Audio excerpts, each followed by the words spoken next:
Buenos días a todos y a todas quienes están presentes.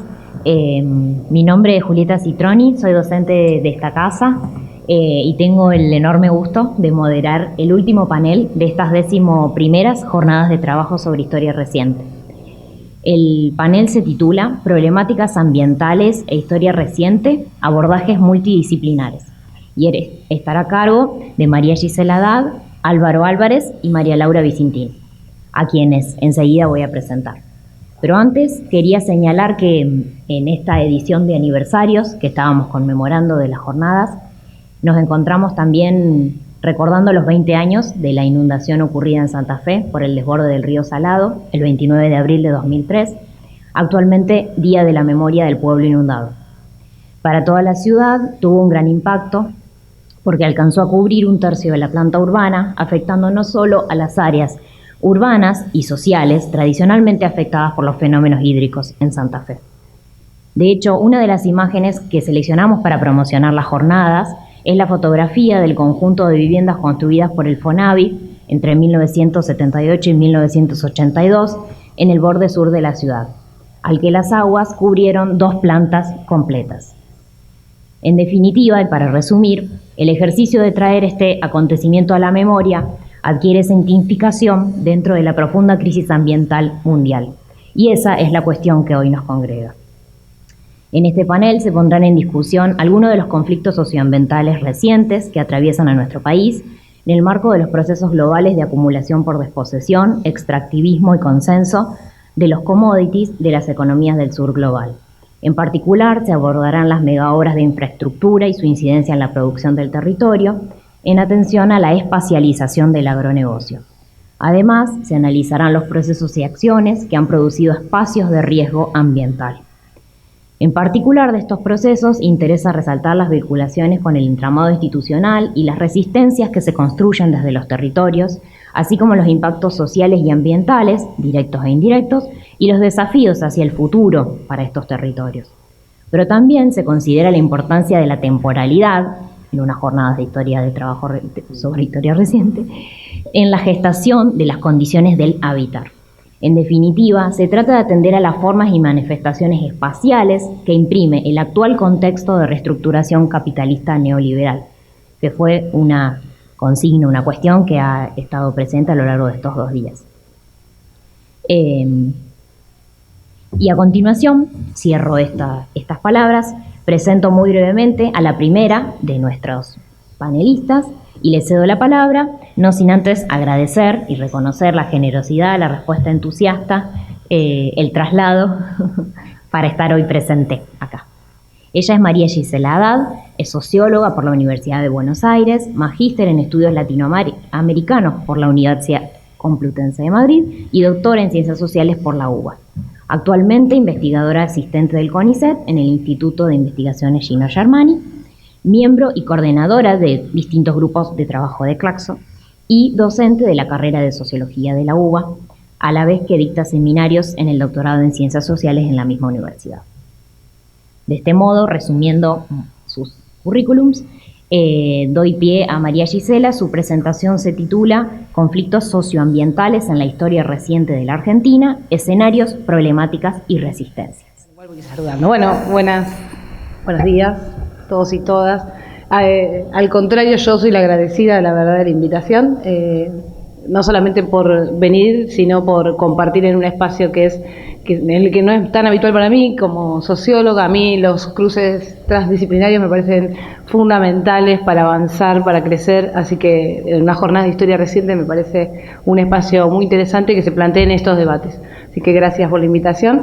Bueno, en esta presentación voy a tratar de poner sobre la mesa un escenario más general, digamos, de la conflictividad socioambiental en la Argentina. En particular, yo trabajo, como para situarme un poco también, problemáticas que tienen que ver en este momento con la actividad extractiva de los hidrocarburos en la zona de Vaca Muerta, o sea que ahora estoy trabajando más que nada en Neuquén, y en lo que es el cordón más que nada hortícola de la provincia de Buenos Aires, ¿no? Las organizaciones en la zona de La Plata, Luján, San Vicente, o sea el cordón que alimenta la ciudad en definitiva, y el AMBA.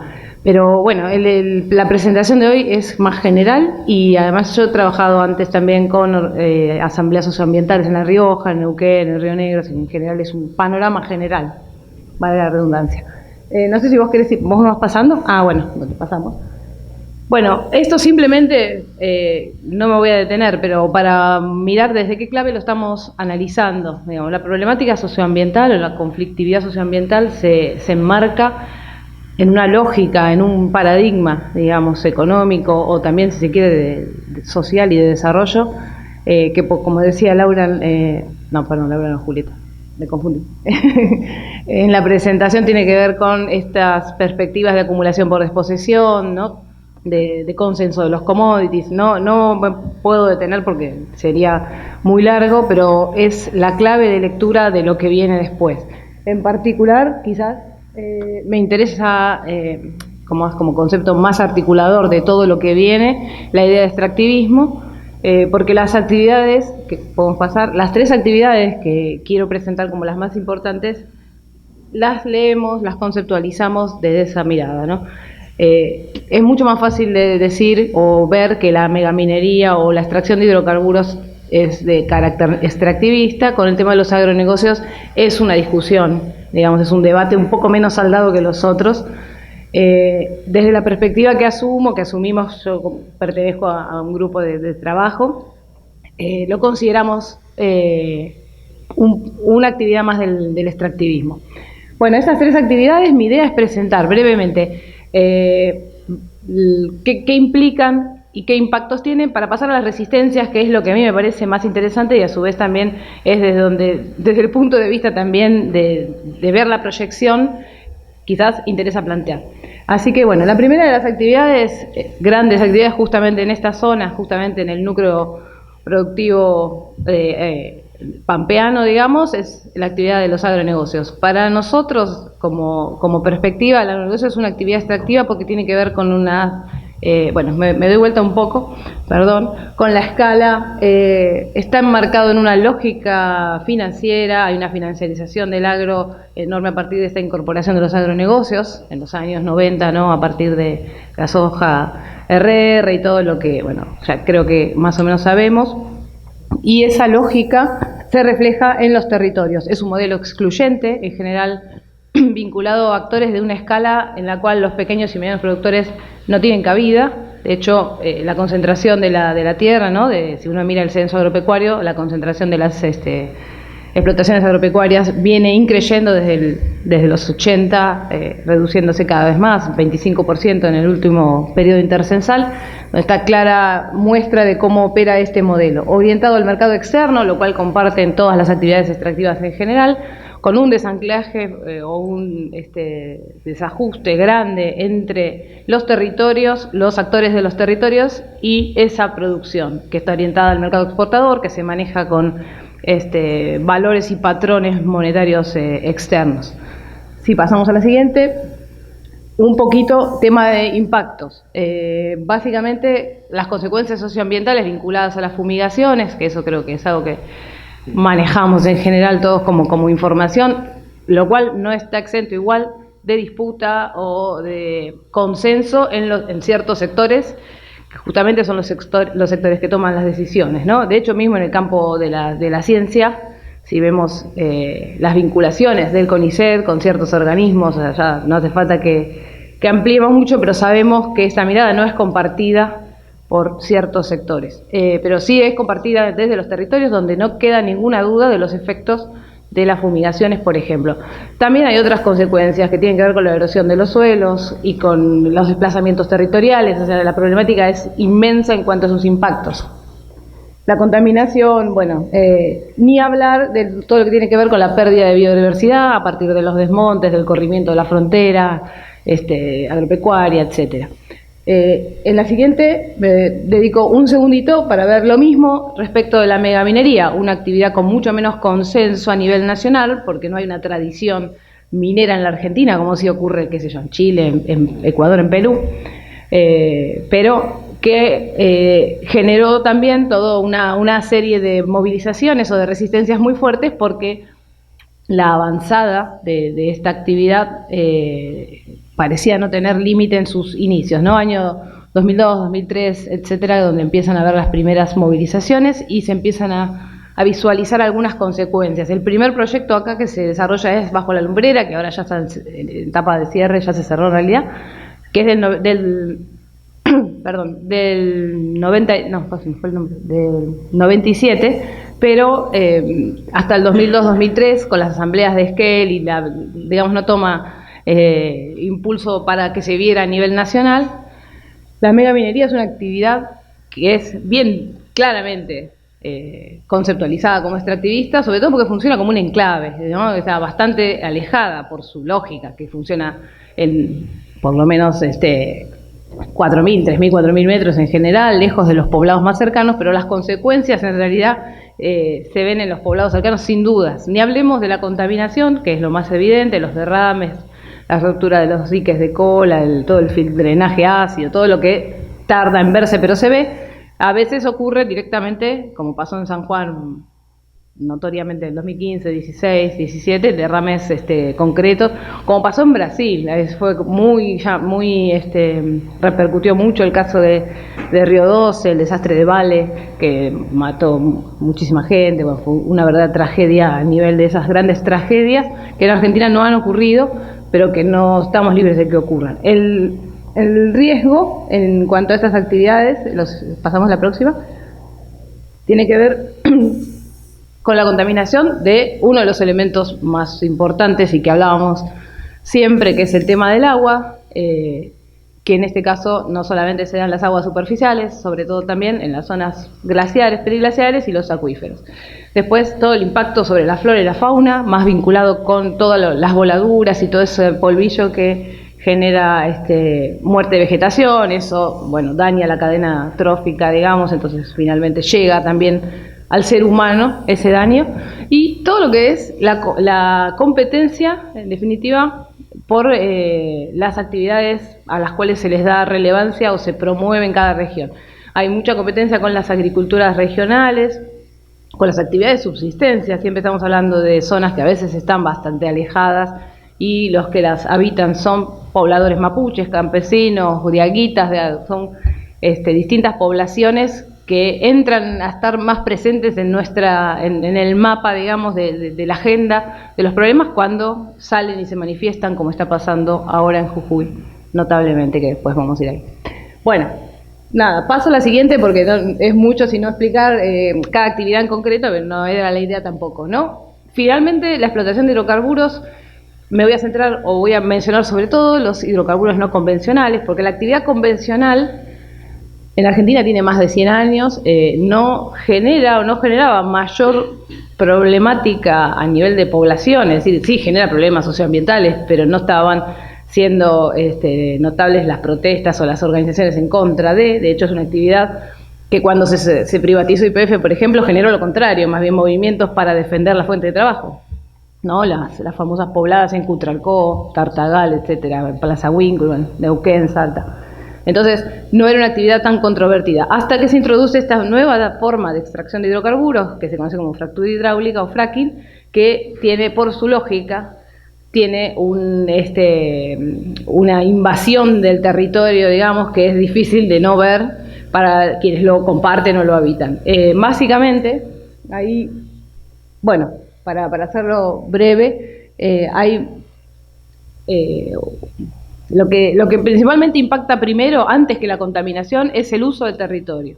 Porque para poder fracturar esos pozos con estas nuevas técnicas, lo que se tiene que hacer es prácticamente ir marcando todo un territorio con locaciones de hidrocarburos muy cercanas. Eso genera la incompatibilidad con los productores que generalmente son crianceros o mapuches también, en general en la zona de Vaca Muerta, por ejemplo, con ganado caprino, digamos, con una crianza libre. Entonces, obviamente, eso es imposible si te están agujereando como un queso, digamos, toda la meseta. Pasamos a la próxima. Bueno, simplemente mencionar, acá obviamente el paradigma es Vaca Muerta, es hasta el día de hoy la única explotación activa que se puede concebir desde el fracking, o sea, como hidrocarburo no convencional, hay en exploración en todos lados, porque esto, por supuesto, es como la gallina de los huevos de oro, entonces se está buscando encontrar formaciones de las mismas características geológicas, a ver si se puede hacer lo mismo. Por ahora no, hay unos en Santa Cruz ahora muy avanzado, Palermo Aike, creo que se llama, que todavía no está dando tan buenos resultados, pero bueno, Vaca Muerta es como la tabla de salvación, por eso también, lo digo entre comillas, por eso se plantea también como gran problema. Bien, avanzamos, esto lo voy dejando un poco para que lo vean, pero no me puedo detener mucho. Los impactos principales tienen que ver, por un lado, acá no sé si se ve, pero lo que intenta hacer es una foto satelital donde se ven cada pequeño puntito, en realidad son 1 o 2 hectáreas donde se genera la plataforma de perforación para fracking. A diferencia de los pozos convencionales, donde uno hacía una especie de perforación en un lugar estratégico y de ahí chupaba de una gran, lo que se llama la trampa, digamos, de petróleo, que es donde se encuentra ahí, bueno, justamente por la porosidad de las rocas, es toda una cuestión más técnica.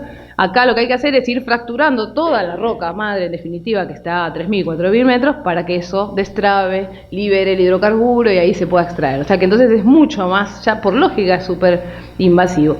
Además de eso, genera altísima cantidad de uso de agua en zonas, además, hídricamente complejas, como puede ser Neuquén, la meseta, que si bien tiene varios ríos bastante caudalosos, en realidad son muy caudalosos, como el río Neuquén, el río Limay, etcétera, que ahí justo convergen, es un problema, el problema hídrico igual no deja de estar ahí. Y a su vez la cuestión de los sismos, eso es, si se quiere, una de las consecuencias más recientes. Ahora 2 o 3 años en que eso empezó a tomar estado público y empieza a ser cada vez más como un factor de alarma para las comunidades, para la gente en general, para los pueblos, y bueno, también para quienes desde la institucionalidad y las empresas se están intentando ahí arreglar eso de alguna manera. Bueno, pasando entonces un poco ahora sí a las resistencias y más a lo del tema del conflicto socioambiental. En realidad, a grandísimos rasgos, podríamos decir que la conflictividad puede tener que ver con puede ser resuelta o tener que ver con resolverla en un procedimiento de distribución de renta, es decir, bueno, ¿cuánto sale compensar el daño ambiental? ¿Es eso lo que los actores están demandando o no? Esa es una manera, pero en realidad en la mayoría de los casos de los conflictos socioambientales que vemos acá, en la Argentina y en la región también, no se trata de una cuestión de distribución de renta, se trata de una cuestión de modos de vida, o en todo caso de concepción del desarrollo, concepción de la vida, concepción del territorio. Entonces, claramente no se puede resolver coparticipando o subsanando a partir de pago de regalías o de cualquier tipo de pago que se pueda hacer para compensar esos usos. Por lo tanto, el conflicto pasa a ser un conflicto que no se dirime en términos o en canales necesariamente institucionales todo el tiempo y aflora ahí ya más en la manera que estamos acostumbrados a visualizar en las calles, en las protestas y en diferentes formas de acción colectiva también. Bueno, pasamos... voy a pasar simplemente acá, estas ideas son algunas de las características de los movimientos, o sea, a partir de conceptualizaciones que ya están, muy trabajadas y por supuesto con las que estamos más afines, como en este caso de Gabriela Merlisky, el tema de cuáles serían las características de estos movimientos de justicia ambiental. Pasamos la siguiente, se han ido redefiniendo. Es un fenómeno bastante nuevo en unas jornadas de historia. Esto es un tema, porque esto no es un tema que pueda tener conceptualmente más de 20 años. La problemática ambiental tampoco es tan vieja a nivel mundial en general, ¿no? Podemos hablar de los años 60, 70, a partir de ciertos cambios en las miradas, en ciertos cambios paradigmáticos. Entonces, básicamente estas son las nociones que de alguna manera compartimos respecto de qué es un movimiento socioambiental o un movimiento de justicia ambiental, ¿no? Hay unas determinadas características, autonomía, forma organizativa asamblearia, en general hay un universalismo respecto de las demandas, o sea, no se trata de salvemos mi montaña, se trata de universalizar la lucha, por eso también hay mucha articulación entre las organizaciones.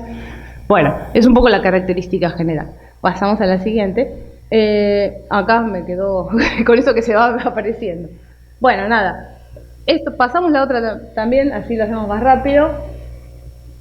Bueno, algunos ejemplos paradigmáticos. En el caso de las fumigaciones y todo lo que tiene que ver con el agronegocio, creo que una de las organizaciones realmente paradigmáticas y además con una lucha notable es el de las Madres de Ituzaingó Anexo, ¿no? El barrio anexo a la ciudad de Córdoba, que fue bastante, yo diría fue precursor para evidenciar el problema del cual se estaba hablando. Y tiene más de 20 años ya la lucha en sí, pero en ese momento, imagínense, estamos en 2023, 2000, año 2000, hablar de agronegocio, hablar del agronegocio como un problema ambiental no tenía cabida, o sea, no era un problema. Eso siempre pasa. Hablar de agronegocio en ese momento como un problema ambiental, básicamente era ser una voz aislada, solitaria, levantando la mano o alzando la mano sobre esto. Mi directora, mi maestra formadora, Norma Giarraca, fue una de las primeras que lo planteó en su momento, y en ese momento siempre ella solía decir lo mismo: éramos la Armada Brancaleón, éramos los que íbamos, ellos, esa generación, o yo en ese momento todavía no estaba en el equipo, pero bueno, claramente lo fue en su momento y después se fue consolidando esa mirada. Después hubo muchas voces. Yo creo que la de Andrés Carrasco es una de las que siempre no hay que dejar de mencionar, porque también fue otra figura que enfrentó los poderes y alzó la voz ante esta cuestión. Bueno, nada, pasamos a la siguiente, si puede ser. Bueno, y acá en esta otra, como si dijéramos, dimensión de la cuestión agraria y ambiental, está este fenómeno también de ambientalización de las luchas campesinas. O sea, los sectores campesinos, tradicionalmente con sus luchas y sus banderas, ¿no? Reforma agraria, por ejemplo, una de las más siempre mencionadas, comienzan también a ser atravesadas por el discurso ambientalista, y hay en algún punto convergencia con otros sectores. Hay algunas organizaciones de las más notables, la UTT hoy en día es una de las que más fuerza se ve y tiene, pero bueno, hay otras más que también, no sé, el MOCASE, la UNPEPROCH, el movimiento campesino, bueno, ¿cómo se llama? El MOCASE de Santiago del Estero, el de San Juan, nada, es inmensa la cantidad de organizaciones, pero la mayoría reunidas en el MNCI en su momento, el Movimiento Nacional Campesino Indígena, bueno, proliferación de organizaciones es terrible. Y también ese cruce de debates o de dimensiones hoy en día hace que sea otro de los actores relevantes en cuanto a las resistencias, porque se da el salto a algo que al principio era incipiente, pero que ahora empieza a ser bandera también, que es la agroecología. Y eso ha sido, y hoy en día es una de las luchas que más fuerza está teniendo también, y más está pudiendo penetrar en los propios territorios, por convencimiento de los propios productores, que ven no solamente un cambio en su calidad de vida, sino también en su relación con la tierra y en todo lo que hace a su calidad de vida, en el sentido de dejar de aspirar los agrotóxicos con los que fumigan, por decirlo así sencillamente, las familias horticultoras, pero también en cuanto a su vínculo con la tierra, y eso no es, parece que a veces lo dejamos de lado, pero es relevante. Bueno, voy a pasar rápido porque ya no me queda tiempo. Las resistencias, acá hay, si querés ir pasando, porque hay varias menciones de las organizaciones y asambleas más importantes. Bueno, esto es esto queda grande, no me da el tiempo. Bueno, obviamente, la primera y más importante ejemplo de la lucha asamblearia fue Esquel, y no solamente lo fue porque pudo parar realmente la instalación de la minería, sino que además logró un plebiscito, cosa que después prácticamente no se replicó en ningún lado, solo en Loncopué se permitió, porque el plebiscito es como poner muy, muy claras las cartas sobre la mesa, y la gente en general no quiere la minería en su pueblo o en su cercanía, pero a su vez porque es más sirvió también pedagógicamente a las otras luchas, porque la militancia de la gente que participó en estas asambleas y sigue participando porque sigue activa, respecto de qué estaba pasando, y militancia en el sentido de viajar, de informar, de hacer todo tipo de actividad para que el resto de la cordillera de alguna manera supiera a qué se enfrentaba, es notable. Bueno, ahí, si pasamos además, solo menciono Catamarca, otro de los casos súper importantes, Famatina y Chilecito, las mujeres de Famatina, es realmente asombrosa la lucha. Loncopué, un caso súper interesante porque ahí hay articulación con comunidades indígenas, lo cual es bastante difícil en términos de organización política. entre asambleas y comunidades, y acá se da. Bueno, San Juan, donde es mucho más complejo, de hecho se ha llegado a conceptualizar esta provincia como un mineral estado, una conceptualización que viene de otro autor, de Bevington, digamos, o sea, pensado para Perú, pero se lo toma para la provincia porque acá la minería ha calado al nivel de que el Estado ya es política de Estado a un nivel superlativo. Bueno, y finalmente, los últimos, para mencionar las últimas acciones más notorias que han sido las puebladas en Mendoza y en Chubut con respecto a las modificaciones de la ley de agua, bueno, pero esto, la gente en la calle. Pasamos, otra más, así como para avanzar. Me quedo acá un cachito. Respecto de la actividad hidrocarburífera, las resistencias hoy en día, hay organizaciones y articulaciones que convocan distintas organizaciones. Esto es Neuquén, sobre todo, ¿no? Neuquén, un poco de Río Negro. Entonces, las organizaciones, digo, pues la problemática está mucho más concentrada porque el fracking hoy en día está ahí. Articulación entre sindicatos, los sindicatos docentes, sobre todo en Neuquén, pero la CTA también, es decir, ONGs, asambleas, pero verdaderamente quienes se ve como actores más activos y también, en definitiva, como quienes están poniendo el cuerpo a la lucha, son las comunidades mapuches, claramente, en articulación con otros actores. Acá, bueno, yo acá mencioné tres, simplemente para poner un ejemplo y que no quede sin ningún nombre, porque a veces cuando uno pone nombres o puedes identificar concretamente en el territorio es más fácil después también de poderlo seguir o de verlo en otro lado. Las comunidades, de hecho esta semana hubo una foto, realmente, no sé, ayer, antes de ayer, en lo que se ve al ministro candidato, como dicen ahora, el ministro candidato a Massa, conversando con las autoridades de la Confederación Mapuche de Neuquén, las máximas autoridades de la Confederación. Puede hacerse 1000 lecturas sobre eso, yo no voy a entrar a hacerlas porque bueno, no da el espacio ni nada, simplemente decir, es interesante ver qué lugar están teniendo las comunidades respecto a poder interlocutar con ciertos actores. Me voy a quedar con eso porque realmente demuestra lo que han construido políticamente en estos años. Igual la Confederación lleva más de 40 años de existencia, es un organismo fuerte, pero bueno, que también es una organización que ha sufrido la persecución, el descrédito, ¿no? Los maputerroristas es un término que no es ajeno, entonces, eso es en general, para los mapuches en general, así que bueno, es notable que la persistencia. Bueno, para ir terminando, porque ya no me queda tiempo, esto lo pasamos, son algunas de las comunidades, sus reivindicaciones. Yo actualmente estoy trabajando más con esas comunidades, por eso capaz tengo más detalle. Pasamos la otra. Nada, una más o dos más, y ahí me quiero detener en la que sigue, creo que es, sí, para cerrar, un poco cuál es la proyección de esto, porque ahora se habla, o sea, lo que ponemos sobre la mesa es la transición energética, entonces, bueno, hidrocarburos es algo que se va a agotar, no está bien, no está tan bien, digamos, sobre todo en los discursos del norte global, hablar de esto como algo positivo, claramente. Y sí lo es la agenda verde, sí lo es de hablar de el litio, hablar de todos los minerales que contribuirían a esa transición, el cobalto, el grafito, todo lo que se necesita para las baterías, los cables, etcétera. Y eso es otra vez nuevamente para los países del sur global, en el cual nos inscribimos, más extractivismo.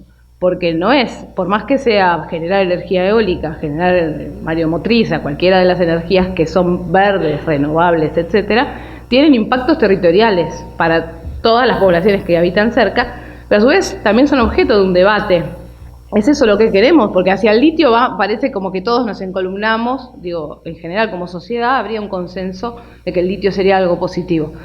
Hay que debatir mucho para poder ver todas esas dimensiones de problemáticas en los territorios donde se lleva a cabo, pero también que impactan, porque ¿cuál es el modelo económico detrás de eso? O sea, esas regalías, ¿qué fin cumplen? ¿Qué pasa con el resto de los que no vivimos en la puna, no vivimos en el salar del hombre muerto, pero vivimos en Argentina, en definitiva? Bueno, como modelo es un poco lo que se viene y un poco lo que hay que debatir. Hasta acá, porque me parece que ya estamos en la hora. Muchas gracias. Perdón que fui tan acelerada para hablar. Quería meter todo. Gracias. Ahora me toca cederle la palabra, bueno, presentar antes a Álvaro Álvarez, doctor en Geografía por la Universidad Nacional de La Plata, magíster en Ciencias Sociales y licenciado en Relaciones Internacionales por la Universidad Nacional del Centro de la Provincia de Buenos Aires. Actualmente es docente en la carrera de Geografía y vicedirector del Centro de Investigaciones Geográficas de la Facultad de Ciencias Humanas de esa universidad, e investigador del Instituto de Geografía, Historia y Ciencias Sociales del CONICET y de la Universidad Nacional del Centro. Es autor del libro Infraestructura de Transporte y Disputas Territoriales, la IRSA en Santa Fe, editado por Claxo en el año 2021. Y su presentación se titula Infraestructura Regional, Extractivismo y Problemáticas Ambientales en la Cuenca del Plata. Gracias también por tu presencia. Bueno, muchísimas gracias. Agradezco mucho a la comisión organizadora de estas jornadas. Ayer me tocó participé de la mesa sobre el estudio de las derechas y Boulaski decía que hace 10 años muchos de esos temas que se abordaban eran imposibles de abordar porque no había preguntas o no nos hacíamos preguntas sobre esas problemáticas, ¿no? Y yo creo que a nosotros nos pasa un poco eso, digamos, ¿no? No hace tanto tiempo no había demasiadas preguntas sobre la crisis ambiental y creo que quienes intentamos seguir por ese camino de la ciencia digna, como decía Andrés Carrasco, tenemos la obligación de afrontar esas preguntas, ¿no?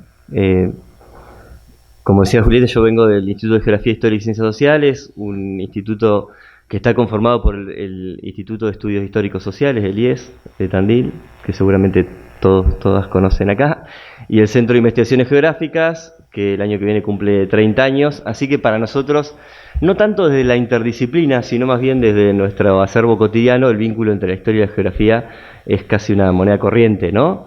En mi caso en particular, soy parte de una línea de investigación que se titula Debates sobre Naturaleza y Desarrollo, análisis de conflictos ambientales a distintas escalas, y ahí un poco lo que intento hacer o lo que trabajo desde hace más de una década tiene que ver con pensar el impacto de las grandes obras de infraestructura en la producción del territorio y concretamente el impacto de esas grandes obras de infraestructura sobre un territorio que es estratégico en Sudamérica como es la Cuenca del Plata. Ahí creo que teníamos un mapa.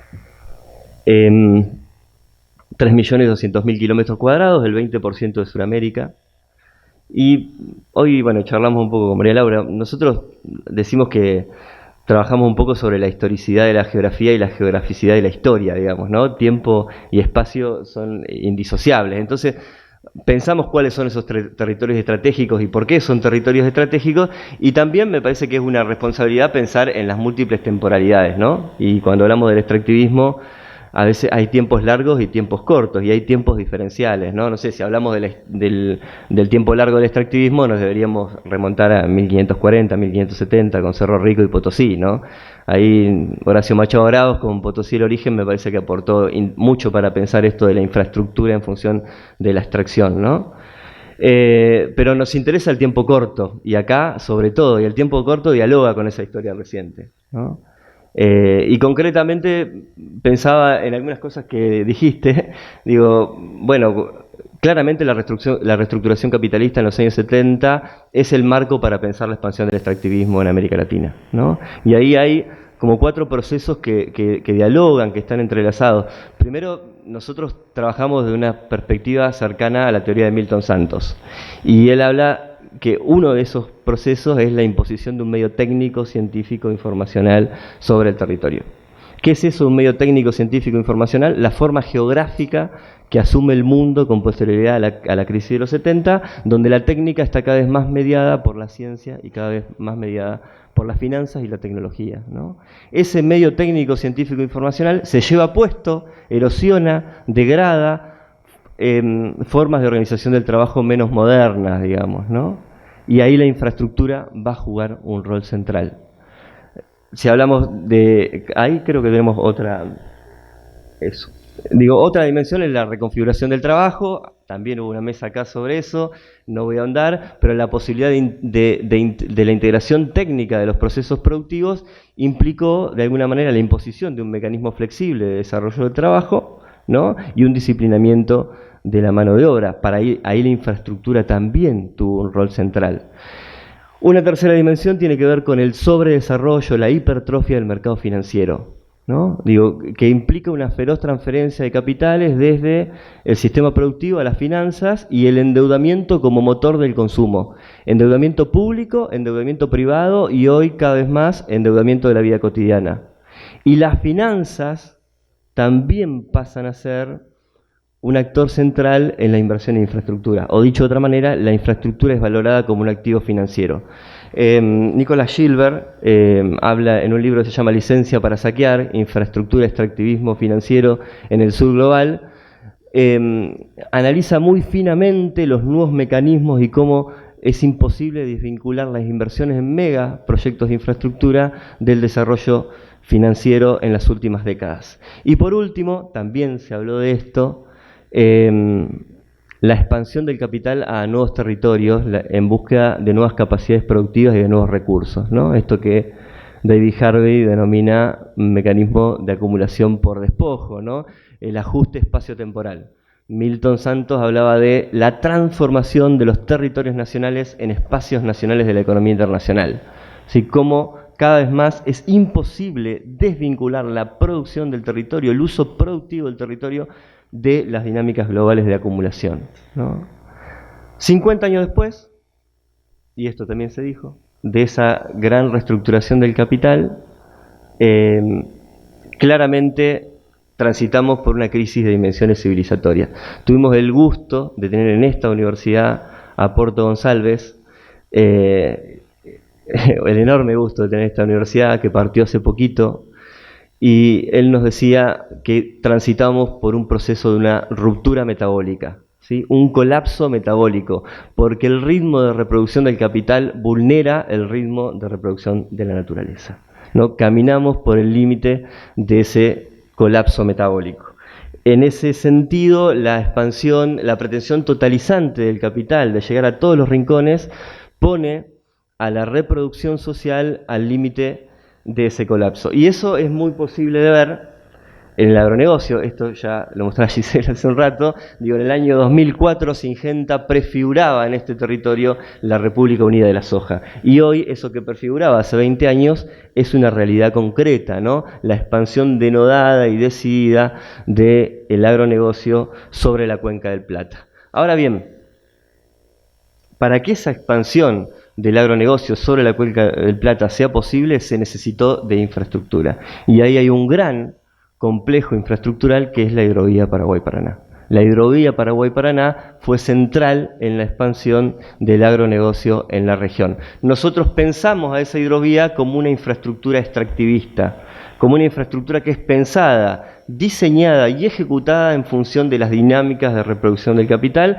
de la cosificación, la mercantilización y la comercialización de la naturaleza. Entonces partimos de una hipótesis, que es que el desarrollo productivista, ¿no?, propio del modelo extractivista, digamos, el desarrollo productivista, que cree que el fin último de la humanidad es producir más y consumir más, tiene como consecuencia o como resultado la proliferación, como bien veíamos y nos mostraba Gisela recién, la proliferación de problemáticas y conflictos. Metodológicamente trabajamos esas problemáticas y conflictos desde la epistemología de los sistemas complejos de Rolando García, que nos dice que esas problemáticas en las que están involucradas el medio físico-biológico, la organización social, la organización política, la economía, deben ser estudiadas como procesos y deben ser estudiados como sistemas en los que es posible identificar múltiples escalas, múltiples actores, múltiples elementos. En tal sentido, no lo vamos a desarrollar ni un poquito, ¿sí? Pero digo, estas son un poco las dimensiones de trabajo que venimos desarrollando en muchos trabajos, ponencias, tesis y demás, en estos últimos años, con la intención de poder pensar en un análisis multidimensional de una espacialización transnacionalizada de la Cuenca del Plata. Dado que estamos en una jornada de historia y que lo que nos mueve para pensar es el conflicto ambiental, voy a hacer alguna referencia a la dimensión histórica y a la dimensión social y ambiental de este problema, un poco dialogando con lo que recién nos planteaba Gisela. Bien, ¿estoy hablando mucho y muy rápido? Me dicen si estoy hablando mucho y muy rápido, porque me apremia el tiempo, me parece. Bien, pensaba que la dimensión material y simbólica que transformó el río Paraná y el río Paraguay en una hidrovía.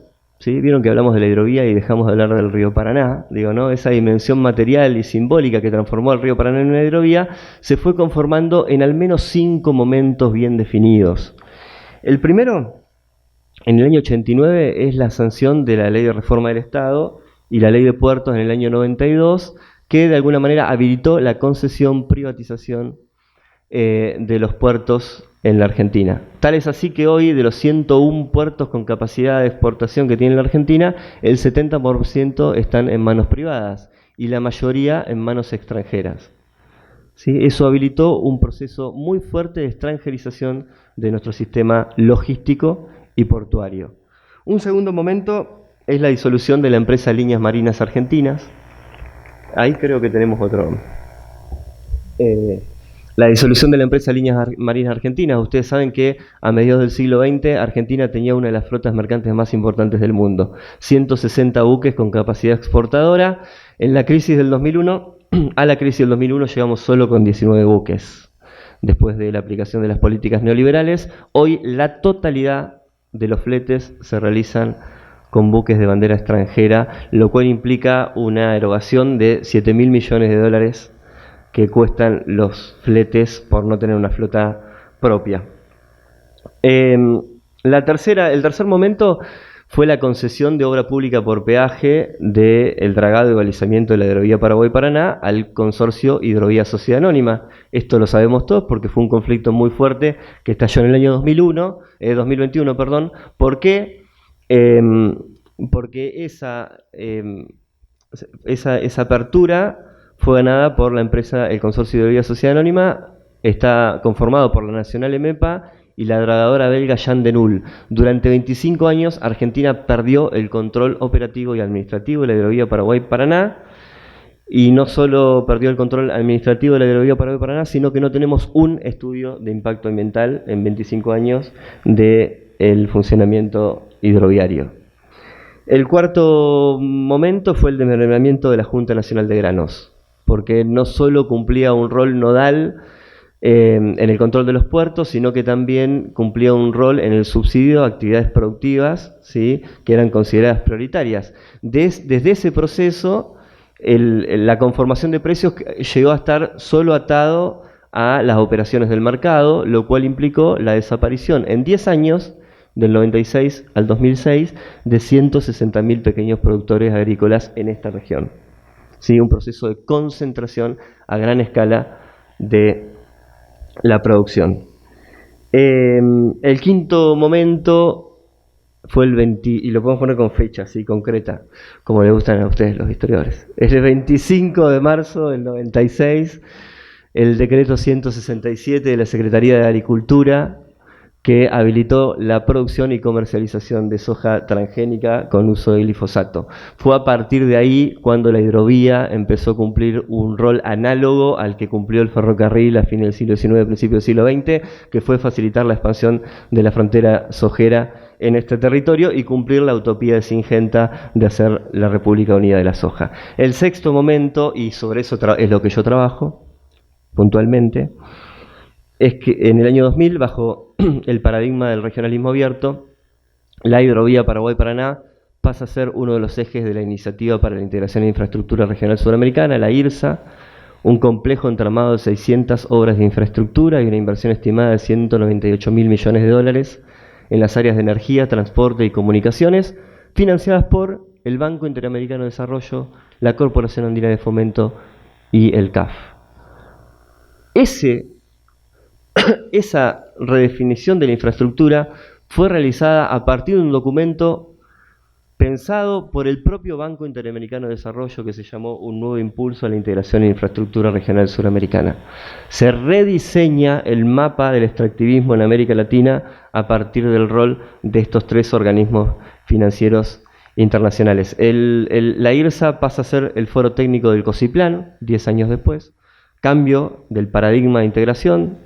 Se deja atrás el regionalismo abierto, se pasa a un nuevo regionalismo postliberal. Sin embargo, IRSA sigue siendo la matriz dominante a la hora de pensar en la infraestructura regional. Hacia el año 2013, y en el medio de un debate intrahegemónico entre Estados Unidos y China, aparece otro gran proyecto de integración en infraestructura, que ya no es continental, que tiene escala global y que empieza a disputar concretamente a la IRSA, que es la nueva ruta de la seda, ¿no? En el año 2015, China anuncia una inversión estimada de 250.000 millones de dólares para América Latina en infraestructura, sobre todo en corredores bioceánicos y en energía, y anuncia que va a duplicar el intercambio comercial entre América Latina y China hasta llegar a los 500.000 millones de dólares. A partir de ahí nace una nueva etapa, digamos, a la hora de pensar la infraestructura. Es imposible pensar la infraestructura regional sin pensar en China, porque cualquier megaproyecto que nosotros pensemos, China, el Banco Asiático de Inversión en Infraestructura y otros mecanismos, aparece como un financista importante. David Herrera Santana nos habla de una geopolítica de la fragmentación. La infraestructura, el poder infraestructural penetra sobre los territorios, desgarrando territorialidades preexistentes, y a partir de la logística se apropia de los recursos que son considerados estratégicos en relación a los actuales patrones productivos, ¿no? Ese poder infraestructural es importante para pensar el rol que la hidrovía jugó y juega en la Cuenca del Plata en la actualidad. Ahora bien, esos son los ejes de IRSA. Esta iba antes. Otro. Bien. Si nosotros pensamos en cuáles son los corredores infraestructurales y la logística hegemónica en este momento en la Cuenca del Plata, son esos tres. La hidrovía Paraguay-Paraná y su articulación con el eje de Capricornio, un corredor bimodal que une el puerto de Antofagasta con el puerto de Paranaguá en Brasil y que atraviesa dos de los ejes del extractivismo más importantes en la Argentina, el Triángulo del Litio y uno del que todavía no hablamos y yo invito a hablar, que son los bajos submeridionales. Son 8 millones de hectáreas que piensan ser reconvertidas para el desarrollo del agronegocio en el norte de Santa Fe, Santiago del Estero y Chaco. Ese eje de Capricornio es un eje central en la actual dinámica de expansión del agronegocio en la actualidad, porque hacia allí se expande la frontera de los agronegocios. Y el segundo es donde estamos hoy sentados, ¿no? El eje interoceánico central que une el Porto Alegre con Coquimbo, y ahí hay tres obras que son centrales. Un nuevo paso entre Argentina y Chile, el paso de Aguas Negras en San Juan, un complejo entramado de infraestructuras en Córdoba, la autovía de Valle de Punilla, la autovía de Parada de Chasca y otras responden a esa lógica de desconcentrar la circulación de vehículos para poder garantizar el transporte de cargas.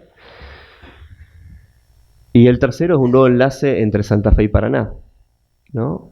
Que nos muestra que supuestamente el túnel subfluvial se encuentra desacompasado a un aumento sideral de la extracción de los agronegocios en esta región, ¿no? Entonces, un poco la articulación de esos, Milton Santos nos habla de puntos luminosos y verticalizados, ¿no? La intersección entre la hidrovía y los corredores bioceánicos son lugares altamente cargados, como lo pueden ver ustedes, de tecnologías, obras de infraestructura, logística portuaria que permite el redireccionamiento de cargas. Ahora bien, para ir cerrando, les prometo, ¿qué impactos tiene el desarrollo del agronegocio en esta región y sobre todo el funcionamiento de 25 años de funcionamiento de una hidrovía, ¿no? Hay impactos directos sobre los que no voy a hacer ningún comentario, solo recomendar que lean los trabajos del INALI, del Instituto Nacional de Limnología, de acá, del CONICET y de la Universidad Nacional del Litoral. Luis Espínola es una de las personas que viene problematizando esto precisamente, ¿no? El impacto que la hidrovía tiene sobre la biota local, centralmente. Y sobre los impactos indirectos voy a complementar algunas de las cosas que ya se dijeron. Entre el año 96 y el 2006, la superficie sembrada de soja aumentó un 85% en la pampa húmeda, pero aumentó un 220% en el noroeste argentino y un 417% en la Cuenca del Plata. Eso redundó en una concentración atroz de la tenencia de la tierra. Solo el 4% de las explotaciones agropecuarias ocupan el 62,8% de las hectáreas. Un modelo que promueve la concentración a gran escala del uso del territorio. Según un informe del Ministerio de Agricultura, hay 9,5 millones de hectáreas en conflicto en la Argentina, más o menos, y 4 millones están en el litoral argentino, ¿no? Para que podamos dimensionar la magnitud de ese conflicto. Ahora, la presión del agronegocio no se manifiesta solo en las comunidades, también hay una presión sobre los territorios y en la degradación ambiental, ¿no? Aproximadamente 8 millones de hectáreas fueron deforestadas en los últimos 20 años en la Argentina, y un gran porcentaje de ellos son bosques de zona roja de protección ambiental, ¿no? Digo, el avance de los monocultivos se da en un primer momento sobre el bosque nativo, en la actualidad incluso sobre otros territorios como los bajos humedales y los humedales, ¿no? Es necesario destacar, por ejemplo, que en el 2020 se quemaron 300.000 hectáreas en humedales en esta región, ¿no? Digo, me parece que son datos importantes, en un contexto de crisis hídrica y de estrés hídrico como el que atraviesa la Cuenca del Plata, que se expresó cabalmente en una de las bajantes más tremendas del río Paraná entre el año 2019 y el año 2020. Ahora sí, para cerrar, quiero recuperar un concepto que es el concepto de alternativas infernales de Isabel Stenger y Philippe Ignaré, ¿no? La expansión del agronegocio sobre la Cuenca del Plata y el desarrollo de una hidrovía se imponen efectivamente como una alternativa infernal.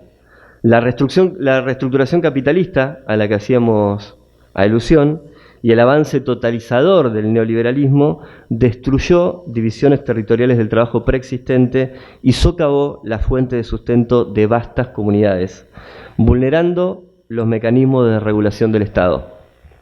Ante esto se impone un extractivismo como una alternativa infernal, como la única alternativa, ¿sí? Se impone como una alternativa a la que no hay escapatoria, presentando falsas dicotomías como situaciones precisamente sin escapatorias. O nos hiperespecializamos en la exportación de soja o no atraemos divisas. O se reconvierte la infraestructura regional mediante mega obras y proyectos o no es posible el desarrollo productivo. O firmamos tratados de libre comercio y tratados bilaterales de inversión o no llegan inversiones. O profundizamos el cauce del río, ahora se espera que la hidrovía en los próximos 5 años llegue a 40 pies de navegación, ¿no? Fíjense ustedes, en el 95 la hidrovía tenía 26 pies de navegación y en ocasiones podía llegar a tener 22 pies. Luego de 10 años de dragado se llegó a 36 pies de navegación, sin estudios de impacto ambiental, como decíamos hace un ratito. Y ahora se espera llegar a 40 pies, ¿no? Entonces el discurso es ese, digamos, o profundizamos el cauce del río o aumentan los costos de circulación. O atomizamos el Estado o perdemos mercado, ¿no? Creo que hoy más que nunca, digo, 40 años de la vuelta de la democracia y sumergidos en una profunda crisis de dimensiones múltiples, pero que se expresa cabalmente en una crisis ambiental, debemos pensar alternativas a esas alternativas infernales, alternativas reales que nos permitan recuperar la soberanía de los pueblos sobre nuestros territorios. Eso, gracias. Ahora es el turno de María Laura Vicintini. Es profesora en Geografía por la Universidad Nacional del Litoral. Desarrolla estudios de doctorado en Geografía en la Universidad de Buenos Aires. Es docente de la carrera de Geografía de nuestra facultad y también de la Facultad de Humanidades, Artes y Ciencias Sociales de la Universidad Autónoma de Entre Ríos. Además, integra el Laboratorio de Geografía Física y Ambiental del Departamento de Geografía de la FUC y el Centro de Estudios Sociales Interdisciplinarios del Litoral, CECIL, que es la institución que nos congrega y que organiza también estas jornadas. Y su presentación se titula Producción de espacios de riesgo de desastre en contextos neoliberales, aportes para el caso santafesino. Gracias también, María Laura, por tu respuesta entusiasta y generosa desde el comienzo. Bueno, Bueno, buenas tardes, creo que ya es buenas tardes. Bueno, ante todo, agradecer profundamente a todo el grupo de historiadores que siempre están estimulando, incentivar diálogos, visibilizar algunos planteos que se vienen haciendo, ¿no?, desde distintos campos de las ciencias sociales. Y bueno, estos espacios son una linda oportunidad para dialogar, reflexionar sobre prácticas sociales que van haciendo la historia en particular, digamos, ¿no? Y bueno, como decía hoy y hablábamos con Álvaro, poner en diálogo historia y geografía es un poco esto, ¿no? Pensar cómo se va produciendo la espacialidad. Bueno, yo cambio la escala, sería. Voy con traigo para compartir algunas reflexiones de una investigación que vengo haciendo sobre la costa santafesina, ¿no? Y pensando en el eje del panel y en las jornadas, bueno, voy a compartir algunos procesos de transformación de ese territorio costero en la segunda etapa de lo que yo estoy mirando, ¿no? La primera etapa que analizo es desde el 59 hasta el 95, y lo que traigo ahora es del 96 al 2016, ¿no? Enfocándome en la producción de espacios de riesgo de desastre en contextos neoliberales. Entonces, si quieres pasar, trabajé con aportes tanto de la geografía crítica como de la ecología política, con historia ambiental, para enriquecer un poco esta idea de este espacio social históricamente producido, que analiza, ¿no?, prácticas sociales que lo van transformando, van construyendo paisajes nuevos, ¿no? En donde lo que sucede es esta mediación, ¿no?, de las formas de relación con el entorno y con la naturaleza, que en el contexto del capitalismo globalizado se van traduciendo. En particular, yo me detengo en esto, en el avance del frente urbano por parte del mercado inmobiliario sobre áreas que tienen gran valor ecosistémico, ¿no?, pero que además tienen la particularidad, ¿querés una más?, decía, tienen gran valor ecosistémico, pero además tienen una dinámica natural, física, que está condicionada por la presencia incesante del agua, ¿no?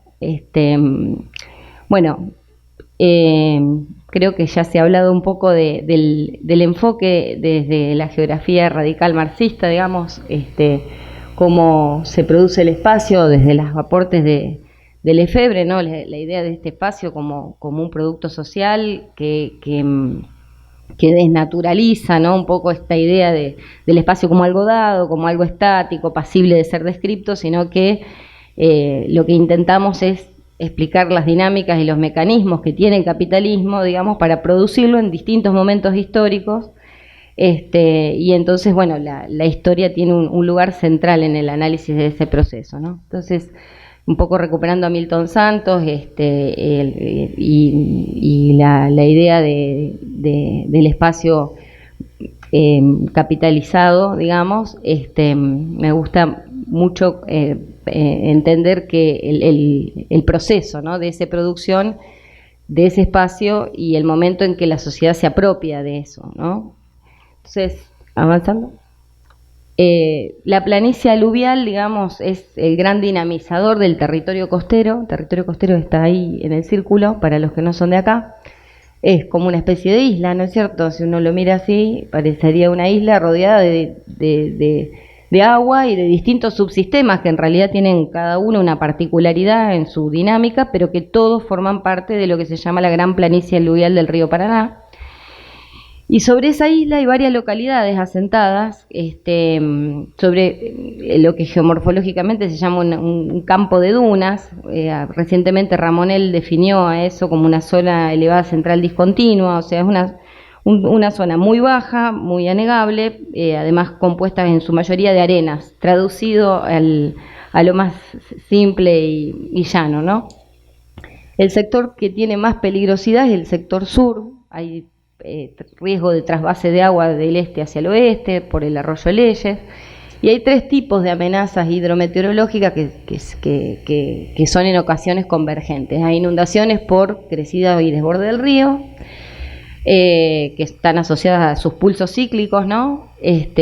Sobre todo por los aportes en las nacientes, más la complejidad de sus intervenciones en los distintos tramos en el Brasil. Después hay inundaciones por anegamientos, que tienen que ver con la presencia de lluvias extremas y que van a ser cada vez más, ¿no? En contexto de cambio climático, que además tienen, por las características de este suelo, dificultades en la percolación y en el escurrimiento. Y un tercer tipo de la siguiente, bueno, esta es una satelital, la siguiente. Perdón, falta una, a ver. Bueno, no importa. ¿Una más? Sí, ahí están las crecidas y lo que estaba diciendo. Otra, la siguiente. Ahí está, esa. Y la conjugación de los 2 tipos de inundaciones, ¿no? Por desborde y por anegamiento, que hacen que, bueno, este territorio tenga, bueno, una dinámica hídrica muy particular y que sea ambientalmente frágil. Mucho no me gusta esa manera de definirlo, pero bueno, en el sentido de está expuesto, digamos, a este tipo de dinámicas. Entonces, este territorio ha tenido en los últimos años un crecimiento demográfico edilicio sin precedentes. Digamos que actualmente, hasta el año 2010, lamentablemente no tenemos los datos todavía del 2022, porque no están desagregados a nivel localidad, están desagregados a nivel departamento, pero se estima que aproximadamente hay, en la siguiente, alrededor de 50.000 personas viviendo, ¿no? De 22.500 que hubo en el censo 2010 pasamos a 50.000. Bueno, ¿por qué? Bueno, lo que traigo es también el crecimiento de la vivienda, ¿no? En paralelo, ¿no? Esta expansión, digamos, urbana sobre zonas de riesgo hidrometeorológico, esto no lo digo yo, esto lo dice una ley. Ya hay una ley en la provincia de Santa Fe que es de avanzada, diría, porque creo que es única en el país en cuanto a que está totalmente zonificada la provincia respecto de las áreas de riesgo hídrico. Uno quiere saber, bueno, a ver, me voy a comprar un terrenito, no sé, bueno, yo puedo ver en la ley, está mapeada la provincia entera con las cotas, con las zonas que se inundan. Bueno, claramente este territorio tiene la mayor parte de su superficie comprendida en áreas que son que tienen restricciones de uso, ¿no? Esta normativa vino a, de alguna manera, poner un ordenamiento en el uso de ese suelo, en la posibilidad o no de que sea habitable, que sea pasible para desarrollar la vida. Bueno, la ocupación ha avanzado sobre zonas de riesgo hídrico que obviamente esta ley es a posteriori de un proceso previo, que es el que estudia en la primera etapa, que fue el que se disparó en el año 59 con la no norma, con la suspensión de una ordenanza que reglamentaba el uso del suelo, ¿no?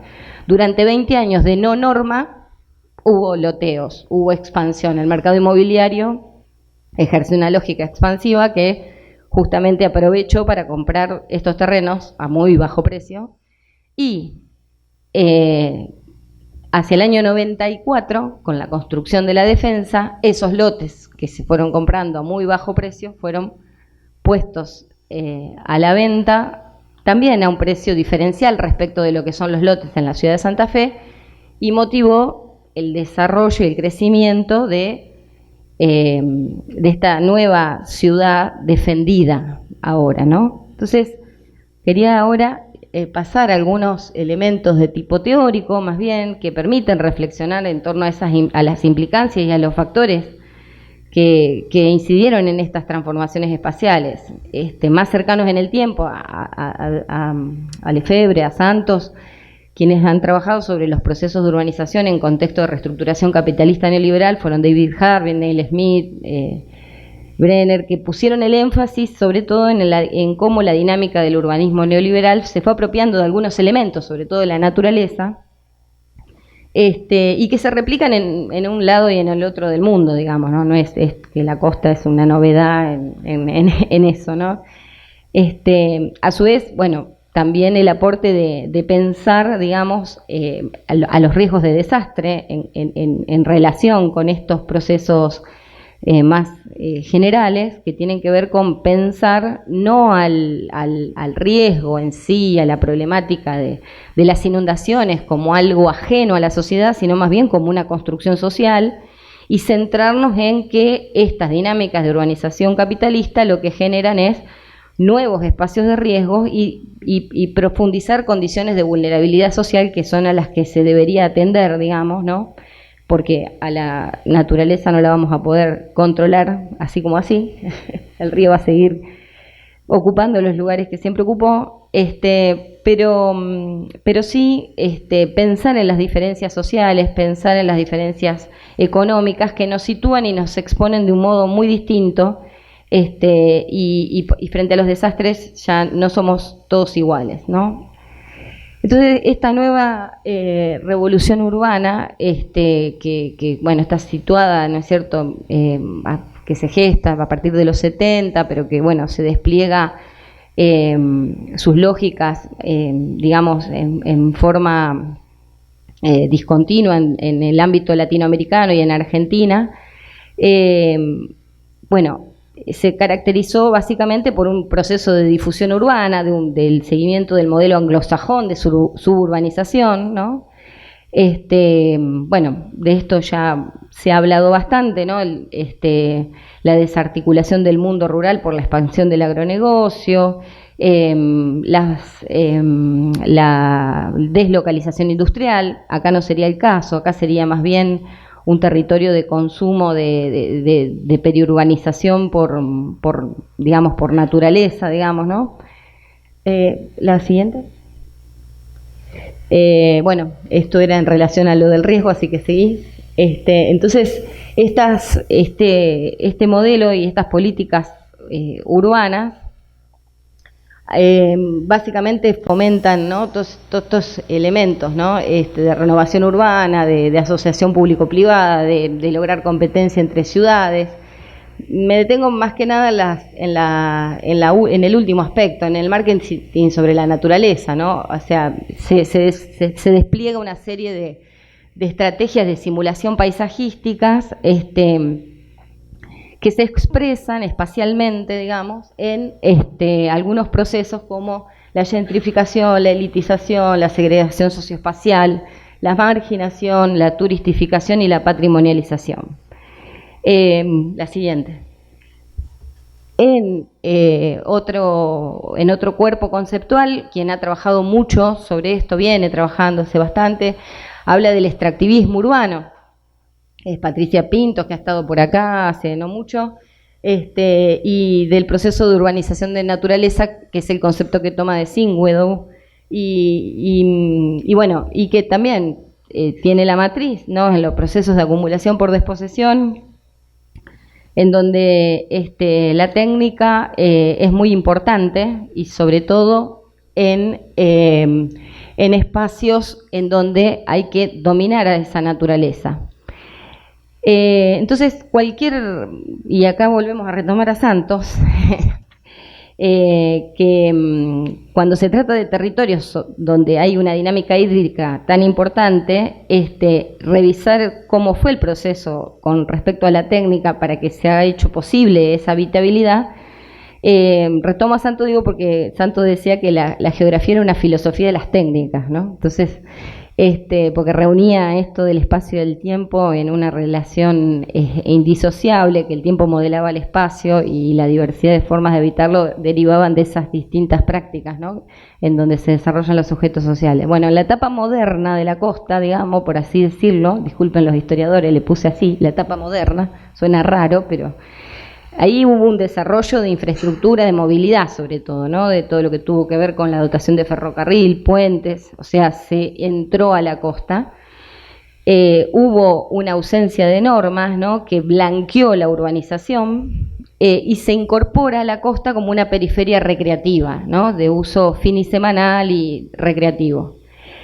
Pero la problemática de las inundaciones recurrentes, ¿no? Que además coincidieron con ese ciclo tan húmedo que fue justamente en ese periodo, fue incorporada discursivamente con el desarrollo de técnicas de control que en ese momento histórico fueron muy importantes, o sea, el lugar que tuvo el conocimiento experto en desarrollar dispositivos técnicos, como fue, por ejemplo, la obra de defensa contra inundaciones, que a la vez, junto con el proyecto Paraná Medio, ¿no? Que formaron parte también de ese momento, construyen un imaginario geográfico, ¿no? Y configuran a la costa santafesina como un área periférica, finisemanal, recreativa, que se consolida hacia fines de los 90.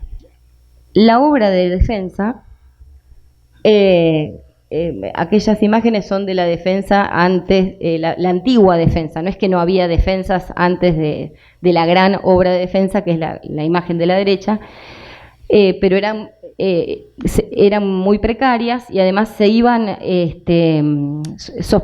sofisticando a medida que ocurría una inundación. Es muy interesante en el análisis histórico observar, bueno, que a cada inundación hay una sofisticación de la técnica, así progresivamente, ¿no? Entonces, hacia los 90 y en otro contexto político-económico que no es menor, ¿no? El desarrollo y consolidación del modelo neoliberal, y en un plano más local, con la irrupción de un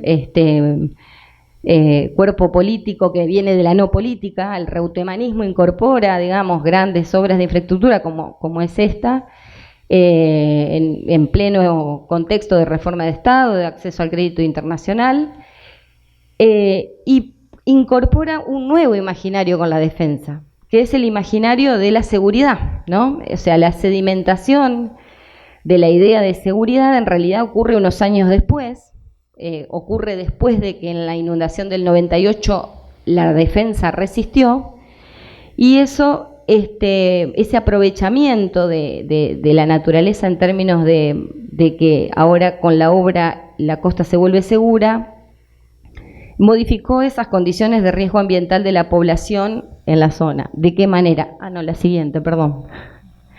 En la de la izquierda es cómo está el territorio proyectado para ser defendido, o sea, la línea continua roja es las defensas hasta hoy. La línea roja por el oeste es la defensa que está proyectada hacia el futuro. Ya está licitada la obra, ¿no? Es cuestión de poco tiempo para que se concluya, y la imagen de la derecha es el proyecto de la nueva obra de defensa. Entonces, esto, volviendo a esa idea que les decía del marketing asociado dentro de las políticas neoliberales, ¿no? La valoración de los márgenes y de los litorales en los imaginarios geográficos suburbanos es como la característica más sobresaliente del consumo de naturaleza en clave inmobiliaria de los últimos tiempos, el consumo de cuerpos de agua. Hay un montón de trabajos a lo largo y a lo ancho sobre cómo estos procesos han sido estudiados en Argentina, en Chile, en México. Recomiendo muchos trabajos vuelvo a repetir, Patricia Pinto, Hidalgo, Diego Ríos, y que hablan de la privatización de esos comunes, o lo que, Harvey decía, de esa acumulación de desposesión. En este caso, la técnica opera con esa estrategia de percepción de seguridad, ligada a también una amnesia ambiental por la ausencia de crecidas durante un periodo de tiempo, ¿no? Del 98 en adelante no hubo otras crecidas extraordinarias, hasta el 2007, hasta que la gente se inunda porque la defensa se convirtió en una trampa hidráulica, y entonces vuelve a aparecer esta idea de el riesgo construido socialmente. Entonces, la siguiente. Esos imaginarios geográficos, esos puntos, era para decir que los imaginarios geográficos que cobran fuerza en estas zonas tienen que ver con el agua y el verde. El verde también es otro de los imaginarios que opera en esta historia del habitar costero, ¿no? operativa, esta imagen superior me parece muy significativa porque de fondo esa foto es del 2016, última inundación por crecida de ríos y anegamiento por lluvia, la combinación de los dos fenómenos. Ahí está la imagen de un loteo que ya existe, ya está consumado, pero lo que está detrás, no sé si se llega a ver la foto de cómo es la proyección a futuro de cómo va a ser ese lugar. Lo que está detrás son prácticas de ganadería de isla, porque eso es ganadería de isla, que es una práctica común en la planicie aluvial, pero lo que está por delante son las transformaciones que después se realizaron, por ejemplo, esta es una imagen de Nordelta, de rellenamiento, de construcción de nuevos lagos, o sea, ya había un lago, pero vamos a hacer otro que tiene otra forma, mucho más linda, sin mosquitos, sin pescado podrido. La siguiente. Y esta es como la materialización de esa transformación, esto sí, concretamente acá, que tiene que ver con las transformaciones de urbanizaciones semicerradas, son una suerte de polderizaciones, son rellenos sobre terrenos bajos. Bueno, y esto es ahora actualmente, ¿no? Esa imagen superior es en pleno momento de inundación, o sea, ya rellenado igual se inunda. La imagen inferior es en pleno contexto de sequía, digamos, ¿no? La siguiente. Entonces, bueno, estas estrategias de pensar a la defensa como herramienta de seguridad y de valorización de la zona fue muy aprovechada por el mercado inmobiliario, pero a la vez se convierten en amplificadoras de nuevos riesgos. La siguiente. Entonces, para operacionalizar este entramado, digamos, considero importante trabajar sobre el proceso, ¿no? De quiénes y cómo intervinieron en la competencia y en la producción de este espacio urbano, del mercado residencial. Nora Klichewski señalaba que los agentes que más intervienen en ese proceso tienen que ver con los que están en la producción y la comercialización de la tierra urbana, que desde los años 50 vienen a ser los sectores financieros, los desarrolladores, los propietarios de las tierras, las empresas inmobiliarias. Y bueno, sistemáticamente quedaría en ese cuerpo de 3 actores centrales. La siguiente. Y bueno, yo no sé cómo estoy con el tiempo. No me controlo, pero no importa. Finalmente quería hacer un señalamiento de que estos nuevos espacios de riesgo de desastre despliegan nuevas formas en el habitar, ¿no? Esas nuevas formas del habitar tienen que ver con una transformación de la naturaleza urbanizada o incorporada al proceso de urbanización, que es a la vez un problema, ¿no? Porque aparecen controversias sobre las nuevas formas de producir ese espacio y a la vez es un insumo esa naturaleza porque sus propios atributos le otorgan ese valor agregado a los bienes y a los suelos invertidos. Y las controversias tienen que ver con que este modelo de urbanismo neoliberal hace un borramiento, digamos, de la rugosidad que tenían estos territorios en cuanto a su historicidad habitacional, ¿no? Cuya significación cambia notablemente entre los viejos y los nuevos pobladores, ¿no? Porque convivieron con el entorno de un modo totalmente diferente, y que las actuales representaciones y los imaginarios que operan sobre los nuevos pobladores han sustituido lo real, ¿no? A través de comprar esas imágenes que venden el verde y el agua, y desarrollan nuevas formas de habitar con consecuencias que son desiguales para todos, digamos, ¿no? Pero en particular para quienes ya vivían, para quienes ya tenían un modo de habitar, porque además las nuevas reglamentaciones que el Estado promueve y establece, porque algo tiene que hacer el Estado local, entonces va reglamentando sobre lo nuevo, y entonces ahora la cota para poder edificar es 16 metros, pero hay gente que ya tenía edificada su casa desde hace mucho tiempo y ahora va a haber un escurrimiento diferencial entre los que están pudiendo habitar a la cota requerida y los que no. Entonces, las formas neoliberales costeras producen nuevos riesgos de desastre Y quería señalar que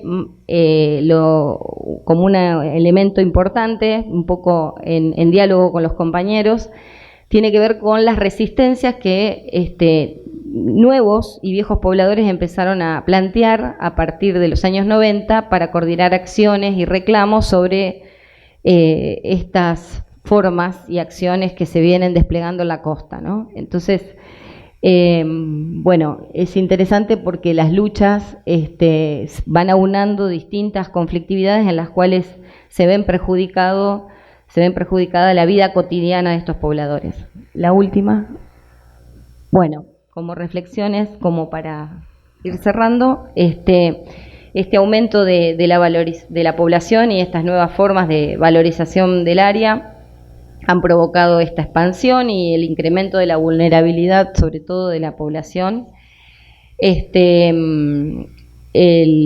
aumento de la necesidad de comprender estos desastres en términos sociales y contextualizarlos históricamente. Bueno, quiero irme al último punto, sobre todo en la necesidad de indagar en la trama de relaciones que la técnica introduce en el espacio, ¿no? Que está bastante invisibilizada y legitimada por una idea depositaria sobre qué es la solución, cuando en realidad está operando claramente en pos de aumentar el desarrollo inmobiliario. Bueno, nada más.